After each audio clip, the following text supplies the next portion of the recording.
Hello friends, I thought I would share with you my edge to edge lasso quilting design. This is free motion quilting. I thought it would look really cute with the boob quilt. So let me show you how I did this, and this is a very easy one if you are just beginning and long arming.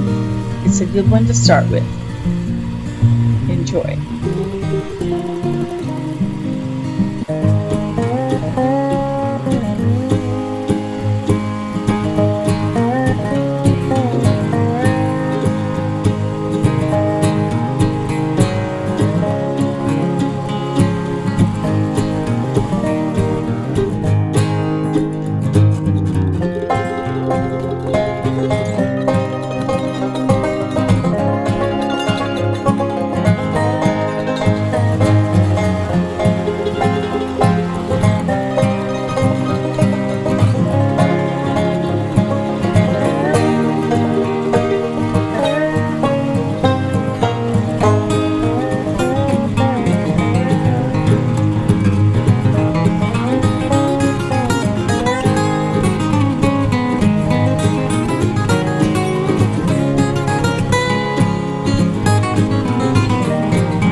So as you can see there, I'm just trying to make my circles pretty round, not get them too narrow, and then I'm just doing some loops and things.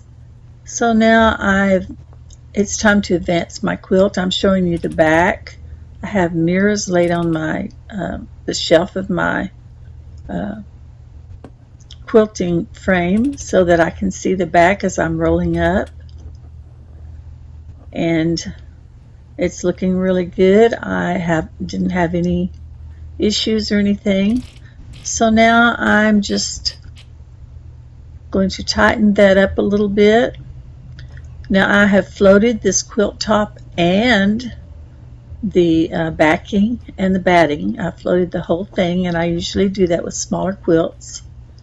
I just find that it's easier for me to keep it straight, and I just like to do it that way. You may not. You may want to wrap your backing around that belly bar, which is fine too. So now what I'm going to do is, once I get it nice and straight, I'm going to pin the edge of that all the way through to the backing.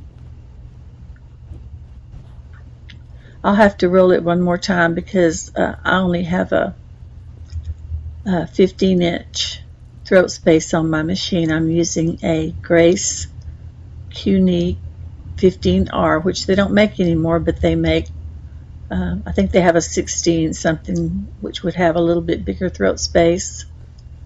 Anyway, I'm just pinning the edges of that, and then I will go back over and I'll stitch down each side, base down each side. I don't always use a basting stitch. Sometimes I just use my regular stitch, but I try, when I do that, I try to make sure I make it close enough, like no more than 1/8 of an inch on each side, so that when the binding goes on, it won't show through that. Okay. Now I use these blue clamps I got from Grace Brothers as well, or the Grace Company as well. And as you can see, I'm just putting it over the backing. to hold it in place, and I think there's still some batting there too that it's going over. Well, maybe not. Yeah, the batting is just barely longer. It looks like, in fact, I think I was a little bit worried about that batting having enough. I mismeasured just a little bit on that, but there was enough, so I'm happy about that. So now I'm just going to make sure and get those sides tacked down before I start quilting that last row, or next to the last row. I'm using a ruler. It's made for long arm quilting, and it is a 1/4 inch thick. Don't try to use a cutting ruler on a long arm machine, because the hopping foot will, or the quilting foot will just jump right up over it and break your ruler. You have to have one that it can go next to. I'm using an open toe foot.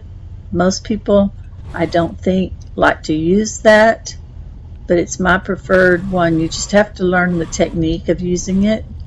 It really helps you see where you're going, so that's the reason I like it.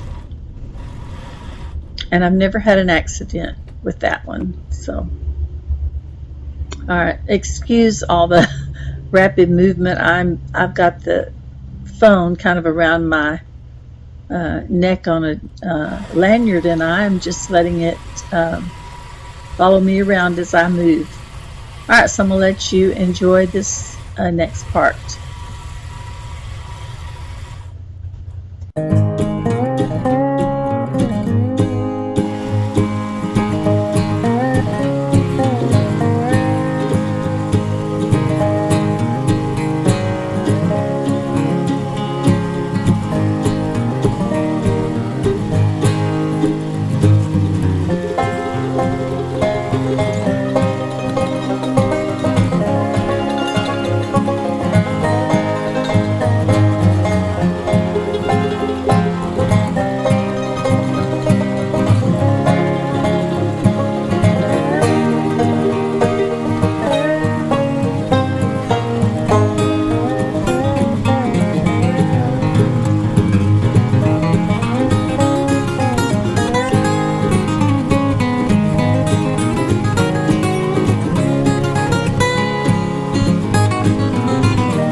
So, looks like I'm going to have to thread a new bobbin.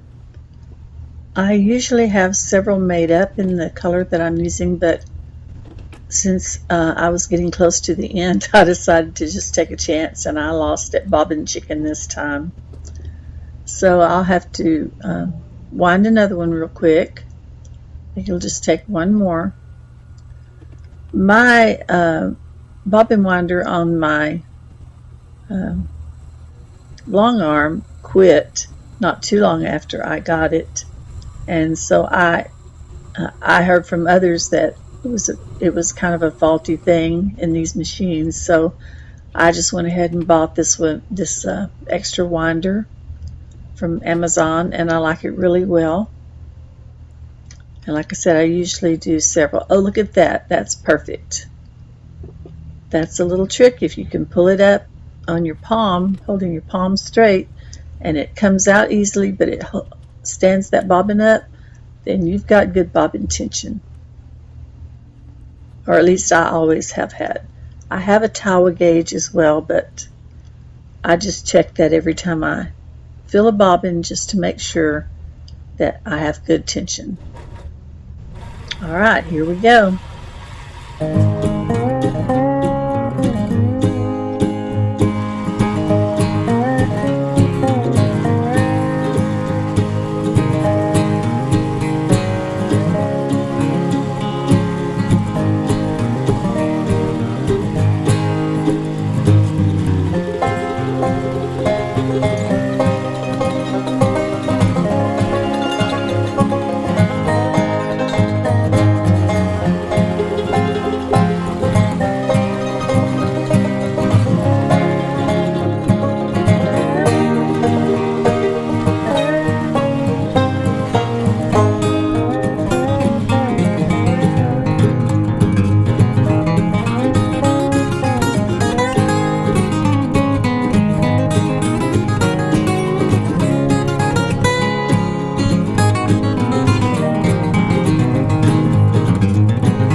Okay, so here I am using my ruler to stitch down that last border, and notice I'm kind of working out any little bit of waviness that I might have in there as I go along with my ruler. It'll be perfect after we get finished. And I'm thinking that I did the opposite end on my right while I had the video camera turned off. So I'll start in the middle and go to that far end, and then I'll come back and do the left side. I just like to work from left to right. It seems like my machine likes it a lot better, so I'm good with it also. Okay, I've got just that last little border to free motion quilt, so here we go. But I forgot to tell you that I was using a basting stitch on that last border because that helps bring in any fullness that you might have.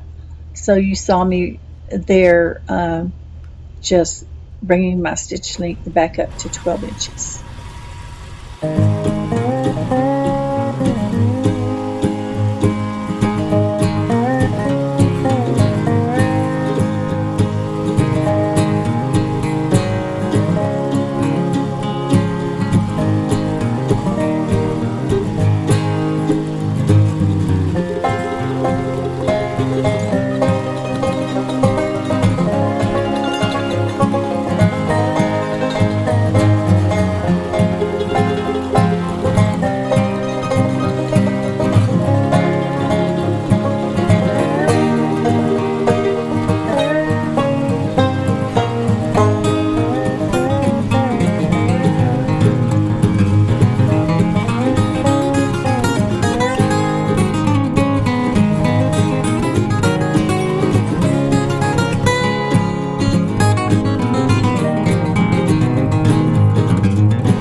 Now when I'm doing my own quilts, this is what I do to take it off the frame. I just rough cut with a big pair of scissors, and then I will go back with my my cutting tool, my rotary cutter, and I will even that up a little bit more To me, it's just easier to do that and not have to mess with all the bulk of the excess fabric and sometimes batting. But of course, in this case, just fabric on that side. And I'll just put that piece up to either make binding with or use for another project. I'll be making some more of these boot patterns quilts because I think they are really cute. And plus I bought a whole bolt of sunflower fabric, so I need to use it. In fact, I've already cut out a bunch of those boots and prepped them for piecing. I'm about to go on vacation and I'm taking my sewing machine with me in my RV. So I'll have time to make some more blocks. And there you have the whole, well, there you had the whole quilt. Alright, so I'm going to do the same thing on the top of it there. Just trim it off, rough trim it. And then I'll turn it and do it on the sides too, or else I'll take it up to my church and lay it out on the tables up there and just use my rotary cutter to get it real nice and even before I put binding on it.